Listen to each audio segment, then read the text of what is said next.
Assalamualaikum warahmatullahi wabarakatuh. Kembali lagi kawan di Legenda Catur Dunia. Kembali lagi ke turnamen Norway Chess 2023 babak 8. Babak 8 sudah selesai tapi belum jelas siapa yang menjadi juaranya kawan. Ada dua kandidat yang masih berpeluang untuk menjadi juara. Tapi yang jelas yang berpeluang besar adalah Fabiano Caruana kawan. Selisihnya 2,5 poin atas pesaing terdekat Hikaru Nakamura. Dan bagusnya kedua pemain ini bertemu di babak terakhir, babak 9. Jadi babak penentuan nanti antara keduanya kawan di babak ke-9. Hikaru Nakamura harus menang dalam permainan klasik jika ingin menjadi juara, harus mengalahkan Caruana dalam permainan klasik. Sedangkan Caruana hanya butuh hasil remis saja di permainan klasik, sudah cukup bagi Caruana menjadi juara. Kalau remis dalam permainan klasik kawan tentu berlanjut ke Armageddon pun Nakamura tidak akan mampu untuk melampaui 16 poin yang dipunyai oleh Caruana kawan. Menang dengan 1,5 poin belum cukup untuk menyalip 16 poin. Dan kembali lagi ke hasil-hasil game tadi malam kawan di babak ke-8 hasilnya sebagai berikut. Domara Jukukes menang atas Ariantari dalam permainan klasik. Masih Ariantari ini menjadi bulan-bulanan atau lumbung poin dari para pemain yang lain dalam permainan klasik kawan. Alireza Firoza kalah dari Anish Giri dalam permainan Armageddon. Mamet Yarob juga kalah dari Magnus Carlsen dengan permainan Armageddon. Magnus Carlsen sejauh ini masih belum bisa memetik poin di permainan klasik. Nordibek Abdusatro berhasil mengalahkan Hikaru Nakamura dan Caruana menang atas Wesley So dalam permainan Armageddon juga.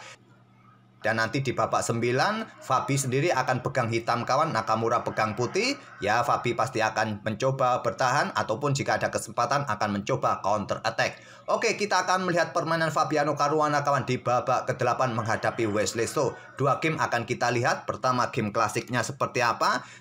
Dan di sini Fabi pegang putih mengawali dengan pion D4, kuda F6 oleh Wesley So, pion C4, pion E6, kuda C3, gajah B4, Nimso Indian Defense dipilih oleh Wesley So. Dan di sini pion E3 variasi normal, langkah-langkah kedua pemain sampai beberapa langkah berikut ini. Langkahnya cukup standar dalam permainan Nimso Indian, jadi cukup kalian hafalkan saja langkah-langkahnya. Admin tidak terlalu banyak menunjukkan apa maksudnya. Nanti di playlist akhir video ini ada playlistnya Nimso Indian Defense. Bisa kalian pelajari video-video sebelumnya yang juga di situ sering saya jelaskan alternatif pembukaan Nimso Indian Defense.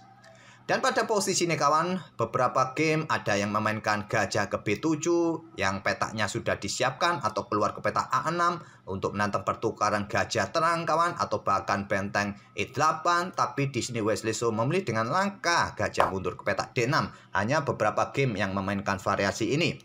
Fabi rokade, kemudian ada benteng E8, ada benteng E1, persiapan pertarungan di lajur E ini, ada gajah B7 sekarang, kemudian menteri C2 untuk perkuat peta E4, peta penting untuk memulai pertarungan nanti di peta E4, dan pion E6. Di sini kawan, di game terdahulu ada langkah seperti benteng C1 kawan. Tapi di sini Fabi punya ide langsung dobrak lajur pusat dengan pion E4. Terjadi baku hantam di peta E4 kawan. Beberapa perwira ditukarkan di sini dan kita temui permainan middle game dengan kualitas menteri plus kuda plus gajah plus benteng. Sama kualitas gajahnya juga sama-sama mempunyai gajah gelap. Kemudian pengembangan kuda D7, gajah G5, dan menteri menghindar menantang pertukaran menteri. Sementara ditolak, menteri menusuk ke peta B7 kawan. Coba pressure pion ini agar benteng tidak melarikan diri. Ada pion B5, benteng E1, dan menteri C8 menghindari serangan benteng menantang pertukaran menteri. Kembali ditolak, menteri mundur ke E4, pion H6. Dan di sini gajah mundur ke H4, kuda B6 lanjut Wesley So, ada gajah mundur ke G3. Menteri naik ke D7, menteri B7 kembali mencoba memberikan tekanan pada pion kawan, ada menteri C8, menteri mundur ke peta C6, menteri ke D7 kembali menawarkan pertukaran menteri, ada benteng C1 dan akhirnya Wesley So tanpa ragu menukarkan menterinya dan mengawali permainan endgame benteng plus kuda plus gajah. Terjadi pertukaran perwira sekali lagi diambil balik oleh pion H, benteng C8, perkuat posisi pionnya kawan, permainan dirasa masih cukup seimbang. Raja putih mulai bergerak, raja hitam mulai bergerak, ada kuda ke E5, coba pressure pion di sini. ataupun nanti melakukan skak di sini jika tidak ada kuda lagi. Ada raja mulai bergerak lagi mendekati benteng ataupun kuda kawan. Raja putih juga mulai naik ke E2. Usir kuda terlebih dahulu dengan pion F6. Kuda mundur ke D3. Raja dekati benteng, benteng mundur ke C2. Benteng hitam melakukan skak, raja naik ke F3. Dan raja hitam mulai naik ke D6. Kuda C5 dan beberapa langkah berikutnya di sini kawan mencoba ambil pion, tapi pionnya juga bisa jatuh di lajur A, diikuti dengan kuda C4. Menantang pertukaran kuda di sini kawan, dan di sini Caruana sementara masih unggul 1 pion, walaupun punya potensi ambil pion di sini, pionnya di sini juga bisa jatuh. Permainan masih dirasa cukup seimbang. Pion G4 tidak terburu-buru ambil pion tadi seperti yang saya sebut. Pion ini bisa jatuh untuk juga kontrol petak-petak terang, tidak memberikan kesempatan salah satu pion hitam ini menguasai ruang. Raja hitam mulai naik ke D6. Baru di sini Fabi memutuskan ambil pion C4. Benteng A3 terlebih dahulu skak. Raja naik ke F4, benteng ambil pion A2, pion F2 dalam ancaman, ataupun pion G2 juga dalam ancaman. Kalau pion ini didorong, pion ini juga bisa jatuh. Raja mundur ke G3, ada pion C6. Raja bergeser ke F3, benteng B2, awasi pion kawan. Kemudian ada pion G3. Raja hitam dekati benteng, benteng melakukan skak di sini. Dan di sini kalau raja ambil pion, benteng ambil pion di sini kawan. Memilih dengan mundur ke petak D6. Benteng kembali ke C4, lindungi pionnya. Kedua pemain melakukan pergerakan yang berulang dan permainan berakhir match di langkah ke-48. Lanjut ke permainan Armageddon. Fabi masih pegang putih mengawali dengan pion D4, kuda F6 Wesleso, pion C4, pion E6, kuda C3. Wesleso tidak melanjutkan Nimzo Indian Defense kawan, tapi bermain dengan Queen's Gambit Decline, pion D5. Fabi memilih variasi pertukaran pion C pukul pion D5. Pion E ambil balik, pion D5, gajah G5, pilihan terbaik dalam variasi pertukaran Queen's Gambit Decline. Tipikal gajah G5 ini mirip dalam permainan Ragozin Defense jika dilanjutkan dengan langkah gajah B4 kawan, sama-sama memberikan pressure atau pimpinan bagi kedua kuda. Di sini dua pilihan terbaik tidak lagi dengan gajah ke B4 seperti Ragozin Defense atau Nimzo Indian Defense kawan, tapi gajah E7 atau pion C6. Terserah kalian, urut-urutannya gajah E7 terlebih dahulu atau pion C6 terlebih dahulu. Nanti akan menghasilkan diagram yang sama kawan. Kebanyakan seperti itu. Walaupun urutan berbeda juga menghasilkan konsekuensi berbeda. Tapi dalam permainan seperti ini di database kebanyakan nanti diagramnya mirip kawan. Pion C6 dipilih oleh Wesleso. Tidak pion E3 terlebih dahulu tapi menteri C2. Dan di sini gajah E7 persiapan rokade kawan, tapi memilih untuk usir gajah terlebih dahulu dengan pion H6. Ini merupakan langkah tanda tanya, menanyakan pada putih apakah kamu mau bertukar dengan kuda sekarang atau mempertahankan diri. Memilih menahan diri dengan gajah mundur ke H4 oleh Fabi. Gajah E7, di sini baru pion E3, rokade oleh Wesleso, gajah terang D3 terlebih dahulu, ada benteng E8, dan di sini kuda F3 persiapan rokade, kuda B berkembang ke D7, rokade oleh Fabi, ada kuda E4. Mulai menantang pertukaran sekarang. Pertukaran di sini kawan. Maksud saya dari gajah gelap ke peta E7 ini, dan Fabi memilih pertukaran gajah gelap terlebih dahulu, tempo ancam menteri. Diambil balik oleh menteri dan ada benteng AE1 di sini. Kuda manuver kawan ke sini, lompat ke sini juga bisa jadi pilihan. Tapi memilih dengan langkah atau pion A4 juga bisa jadi pilihan. Benteng AE1 pilihan Fabi. Kuda lompat ke F6, pick up saudaranya, segera mengeluarkan gajah apakah ke petak F5 atau langsung ke petak G4 pressure kuda Disney, dan kuda langsung lompat ke E5, lanjut Fabi. Persiapan memainkan pion F3, usir kuda kawan, gajah F5, pion F3, dan di sini baku hantam, kuda pukul kuda C3, diambil balik oleh pion B, baku hantam sekali lagi, gajah pukul gajah D3, diambil balik oleh menteri, tidak, diambil balik menggunakan kuda. Tujuannya untuk tambah kontrol kawan petak C5, menghadang pergerakan pion C5 yang mungkin bisa dimainkan oleh hitam. Kalian ambil dengan menteri tadi juga tak ada masalah sementara waktu. Menteri D6, berikan ruang bagi benteng ataupun juga menghindari ekstrian kawan dari benteng putih, satu lajur di lajur E. Benteng E2 juga ditiru oleh Wesleso, benteng E7, benteng E1, benteng E8 ditumpuk untuk mencegah pertarungan di peta E4 ini yang bisa saja didobrak oleh Fabi nanti dengan pion E4. Pressure pion E3 ada pion C4. Menteri bergeser ke B2 juga untuk mengincar pion di sini bisa jadi pilihan kawan. Atau nanti juga pergerakan menantang pertukaran menteri di peta B4.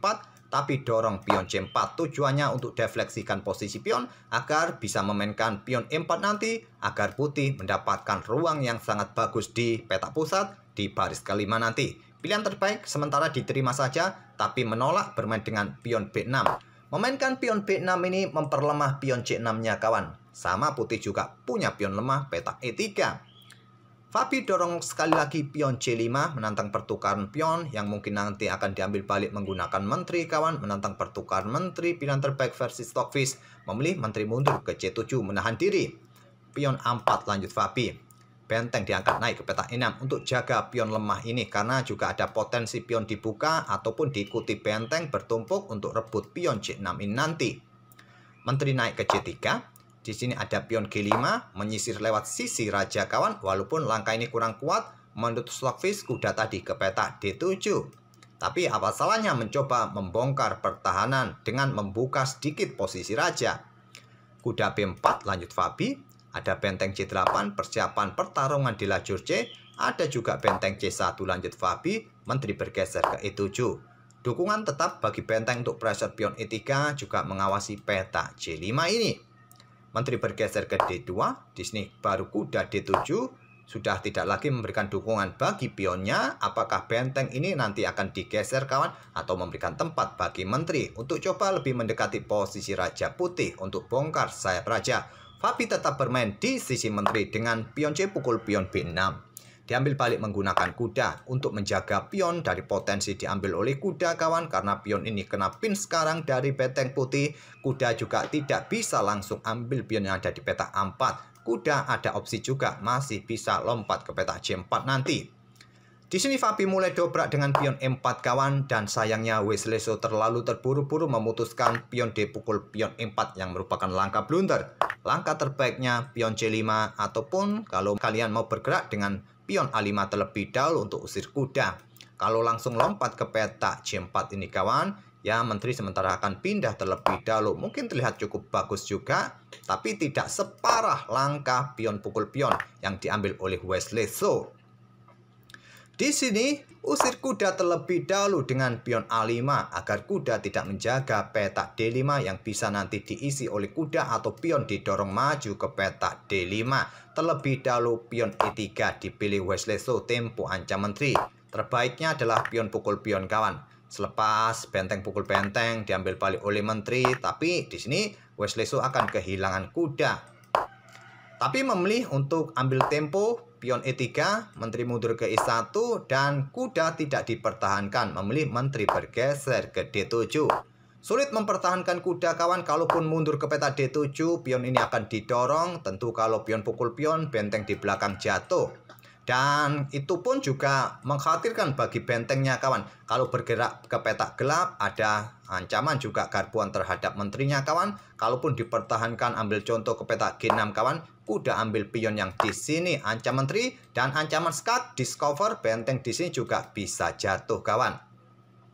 Tetap garbuannya terhadap benteng, terhadap menteri, bentengnya juga potensi jatuh. Oleh karena itu kuda dilepas oleh Wesleso, memilih menteri ke peta D7. Dan sekarang pion ambil kuda B6, pion A ambil balik pion B6. Selanjutnya pion D5. Di sini pion C pukul pion D5, benteng pukul benteng diambil balik oleh menteri. Kuda ambil pion D5, selanjutnya ambil pion yang di sini, ambil pion yang di sini, pion B5 diselamatkan. Dan kuda ambil pion E3. Lanjut Fabi. Mungkin di sini kalian ada opsi benteng digeser untuk memberikan ancaman di sini kawan. Tenang, ada kuda ke D1 atau bahkan kuda ini bergerak ke peta D5. Ancaman garbuan di sini kawan. Oleh karena itu, ide ini juga belum saatnya, memilih dengan langkah menteri ke C5, pin kuda. Raja bergerak ke F2, pilihan Stockfish, memilih ke F1.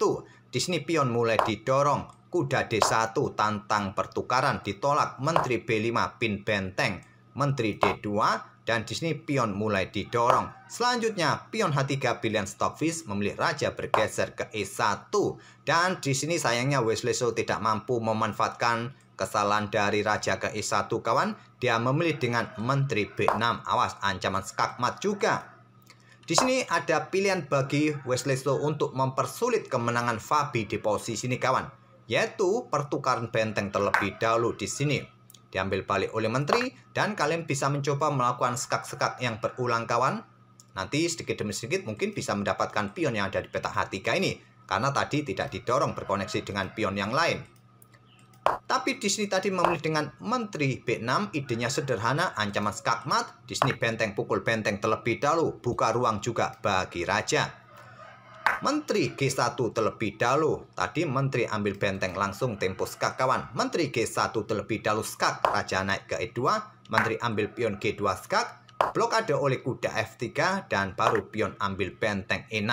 Pion H3 diselamatkan kawan. Tidak terburu-buru melakukan pergerakan yang lain agar pion ini masih tetap berada di atas papan, masih punya potensi kemenangan.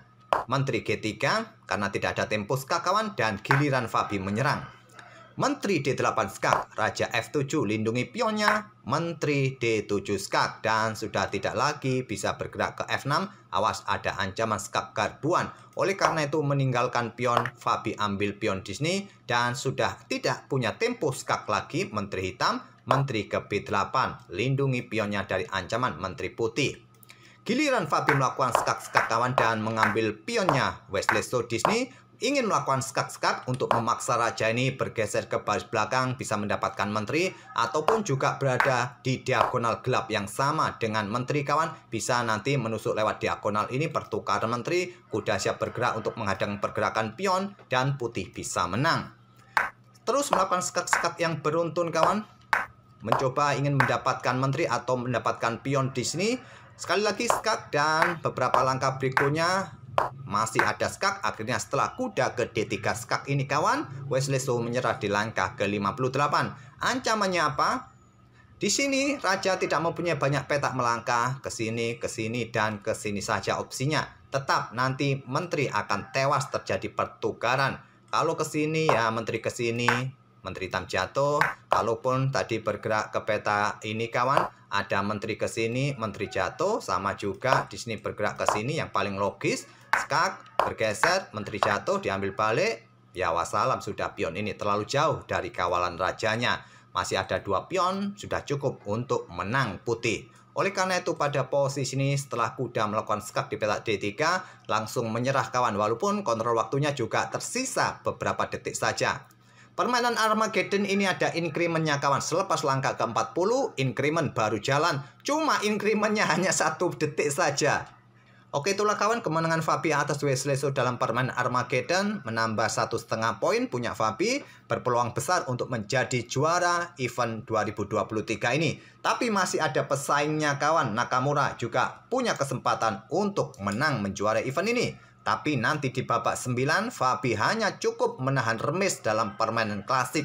Kita tunggu saja nanti di babak 9. Pastinya Hikaru Nakamura nanti akan all out. Keluar menyerang agresif.